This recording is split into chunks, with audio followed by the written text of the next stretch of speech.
دفاعی صلاح الدین ربانی چی بود؟ روحی، چهارشنبه اول عقرب 1398. صلاح الدین ربانی فرزند برهان الدین ربانی در 15 ثور 1350 خورشیدی در شهر کابل به دنیا آمد.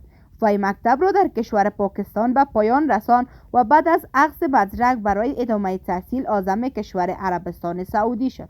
آقای ربانی تحصیلاتش را در رشته بازاریابی و مدیریت در پوهنتون پترولیم و معادن در مقاطع لیسانس به پیش برد و در سال 1374 خورشیدی از این پوهنتون سند لیسانسش را کسب کرد. آقای ربانی اولین وظیفه‌شان را در کمپانی نفت عربستان سعودی در دپارتمنت محاسبات مالی آغاز کرد و سپس در سال 1375 تا سال 1377 خورشیدی در بخش خصوصی در شارجه کشور امارات متحده عربستان فعالیت. آقای ربانی در سال 1387 خورشیدی دوباره وارد کشور افغانستان شد و بخش سیاسی حزب جمعیت اسلامی افغانستان به عنوان مشاور رهبر جهاد و مقاومت برهان الدین ربانی در امور سیاسی ایفای نقش کرد. ایشان در سال 1389 خورشیدی به حیث سفیر افغانستان در کشور ترکیه تعیین شد و تا پایان سال 1390 خورشیدی در این سمت وظیفه انجام داد. صلاح الدین ربانی پس برهان الدین ربانی در 29 سنبله 1390 خورشیدی از سوی رهبر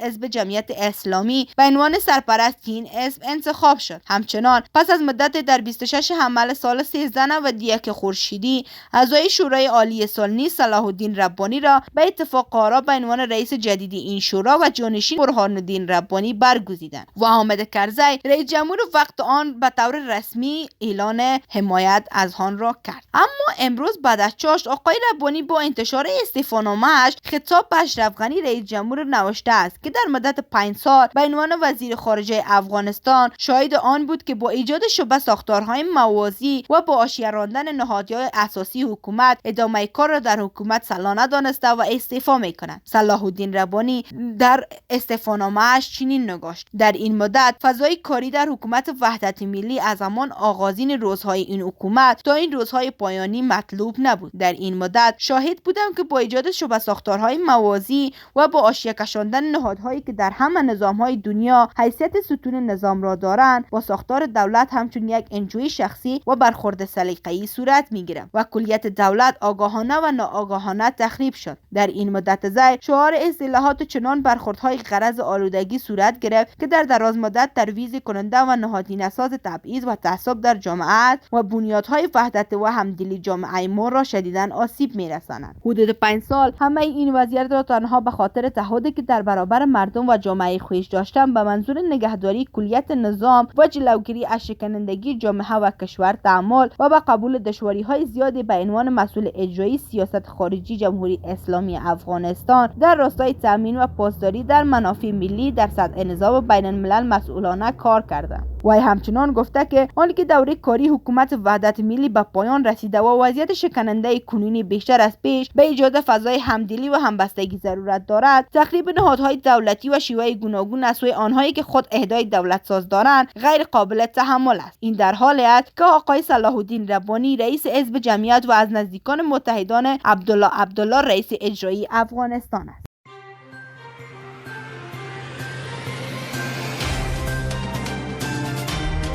د افغانستان نړۍ او سیمې د مهمو خبرونو، پیښو او جریانونو په اړه د تازه، پر وخت او دقیقو خبرونو لپاره د روحي ویبپاڼې د یوټیوب چینل لایک او سبسکرایب کړئ ترڅو زموږ نوي او تازه ویډیوګانې پر وخت درته ورسیږي.